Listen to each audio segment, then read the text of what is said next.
In today's video, I'm going to share a fanny pack pattern that I purchased off of Etsy. But if you stick around to the end of the video, I'm going to share 3 free pattern options that look very similar to the ones that I made.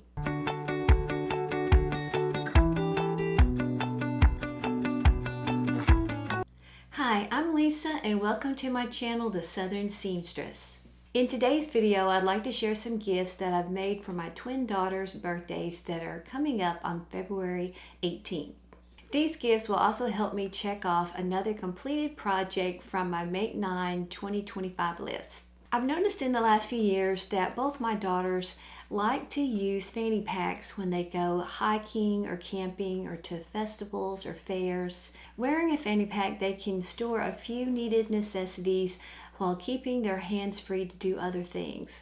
When selecting which fanny pack I wanted to use, I wanted to find one that had several different compartments and pockets. And one day when I was browsing on Etsy, I found a pattern called the Kincaid Fanny Pack by Kindred Sewls. Now, I noticed this pattern last year when I was on Etsy, but I didn't purchase it right away. I just kind of kept it in mind. And not too long after I was browsing, Etsy sent me a coupon for, I think, 20% off any item on Etsy that I wanted to purchase. So I remembered that I really wanted this Kincaid Fanny Pack, so I used the 20% to purchase it. So the regular price for this pattern is $9. So with a coupon, I got it a little less than $8. And I've noticed that this has happened before when I've been browsing on Etsy. If I've been looking but I haven't purchased anything, usually in a day or two or maybe the next week, Etsy will send me a coupon to encourage me to purchase something. So you might try that sometime when you see a pattern that you like on Etsy. And I'm not saying this always works, but you may just look around, even like that pattern. You could even put it in your cart but not purchase it. And maybe in the next week, they might send you a coupon. Now, I like using coupons that Etsy sends me because I don't think that takes away anything from the seller's profit, just Etsy's. Unlike when the seller sends you a coupon, then it's going to take away some of their profit. So I'd rather take away Etsy's profit than the individual seller. So the Kincaid Fanny Pack has 2 front options, both with front pockets, but one has a horizontal zipper with a zipper cover over it, and the other one has a diagonal place zipper that goes from one upper corner across down to a bottom corner. The inside is the same. They have an interior zippered pocket and a divided slip pocket. This bag also features adjustable detachable straps. You can wear the bag belted around your waist like a traditional fanny pack, or you can wear it as a crossbody bag. Before I show you the completed bags, I wanted to share a little bit about what hardware is needed for the bag. This bag has 3 zippers and it recommends a number 5 zipper. I think all 3 zippers equaled about 26 inches. Now, I purchased my zippers off of Amazon and I purchased them in 10-yard packs. I purchased 2 different zipper packs. I did a white zipper with a gunmetal teeth, and they are nylon teeth, so your needle goes over them easily without breaking. And then the other one I purchased white with antique brass teeth because I was going to use the antique brass hardware. So this is what the zipper looks like when you get it. This is the gunmetal one, and it's 10 yards, and it comes with a pack of 25 metal pulls. Now, this one also came with some little, I think these are little stops that you put on the bottom of your zippers if you need them, but I didn't need the stops. I really like these zippers. They zipped up and down really well. They seem like they're fairly good quality. They're $15 a roll on Amazon, and I figured even with the tax that I had to pay, that they come out to a little less than 5 cents an inch. So I think for the whole bag with the 3 zippers, it equaled about $1.40. So I thought that was a pretty good deal. So I will link those in the comments below just in case you want to check them out or see what they look like. Another thing you'll need is some hardware. You're going to need an adjustable slider for each one, and this will help you make the strap adjustable.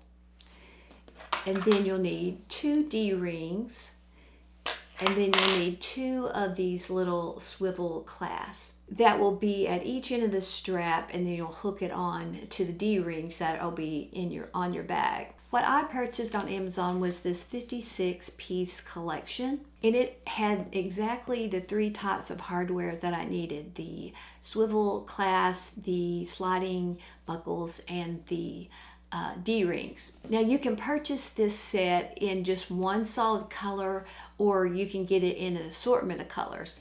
And I wanted to use different color hardware for each bag, so I purchased the assorted one. So the assorted one comes in 7 different colors. Now the way the 56 pieces are divided up, you have 21 D-rings, 21 sliders, and 14 swivel clasps. So the 7 colors that you get are antique brass, regular gold, antique gold, rose gold, regular silver, gunmetal, and black. So this hardware feels very sturdy, and I think it will hold up and look well over time. One thing I forgot to mention is that hardware comes in 2 different sizes, a 30mm and a 25mm. Now all the hardware that the pattern calls for is a 1-inch size, and that will be the 30mm option, because the 30mm from the inside measurement, say the D-ring, is 1 inch, and for the 25mm, I think the outside measurements are 1 inch, but the inside measurements are more like, I think, like 3/4 of an inch. So you'll want to get, if you're doing 1-inch straps, you're going to want to get the 30mm. So the last item you're going to need besides your fabric and your interfacing is some webbing, and they call for cotton webbing. Now when I was on Amazon, I found some cotton 1-inch webbing, but they didn't have very many colors to select from. So I went with this 36 roll assortment that is a poly cotton blend, and here are some of the little rolls you get. So of the 36 colors, each color you get a roll that's about 3 1/3 yards or 3 meters long. So I'll put a picture up showing all the different colors, because I thought with 36 colors I could probably find one for each fanny pack that, you know, would really coordinate with the fabric. Now they suggest having 1/4 of the webbing, which would come out to 45 inches, but I only cut my webbing about 40 inches. Both my daughters have a slim build, and I think I could probably have done it less, because they're only, say, like a size bigger than I am. And when I put it on me as a fanny pack, I had to like completely double the strap to get it to kind of stay up and not fall down. So depending on you know, how wide you want your strap, you may use less or you may use more. But they suggest having about 1 1/4 yards. So I thought both of the front options for the bag were really cute. And I was going to first do one of each, but then I decided that maybe the one with a diagonal zipper, because it, you know, went from corner to corner from top to bottom, that it may not be quite as usable, because I thought when you're unzipping it, it may allow things to fall out. So I just went ahead and did both of mine with the horizontal zipper with the zipper cover. So the first bag I made out of some fabric from Spoonflower Fabric. I'd actually purchased it, I guess, like a year before last, when I was doing the forage bags for Christmas presents, the noodle head forage bag. And I had bought, I think, just a fat quarter of this guitar print, and it is their dogwood denim. And if you haven't purchased any of the dogwood denim, it's very thick, it's very sturdy fabric. Now for this bag, you don't have to use denim or super heavy fabric. You can just use quilter's cotton, you know, and some heavier weight interfacing. I would say the, lighter weight fabric, use a heavier weight interfacing, and then if your fabric's heavyweight, use a lighter weight interfacing. So this fabric is very heavyweight, and I remember when I was doing the forage bags, after I got several layers together, it was kind of hard to, sew, kind of hard to get my needle. I had to go through it, I had to go really slow. So for this bag, I decided not even to use any interfacing. So this is just the denim by itself. So it has the guitar print here, and for the back, I used a remnant of the print I had used for my daughter's forage bag. Now, she lives in Nashville, and she actually works in a recording studio. So I thought this would be perfect for her. And she also plays guitar really well, but not professionally, but I knew she would like the guitar print.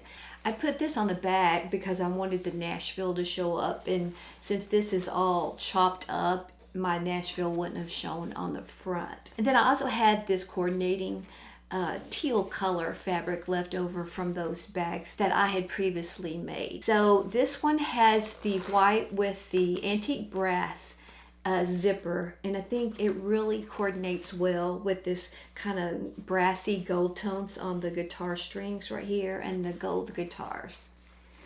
So you unzip it, and then it's got this inner zipper pocket right here on the back side, and then it's got these this divided slip pocket. Now the lining I used is a quilter's cotton, and it's just some I've gotten from Hobby Lobby before. So I thought this was a really well drafted pattern. It has really good instructions, really good illustrations. I thought the steps were easy to do, and it was just really enjoyable to go through the steps and see this little bag come together. Now the last two steps of the bag, I guess, weren't like really enjoyable, but they weren't super hard, and it was putting this gusset in and joining it to the front side and the back side. And the only reason it wasn't that enjoyable is because you're taking this straight strip and you're molding it to these rounded corners.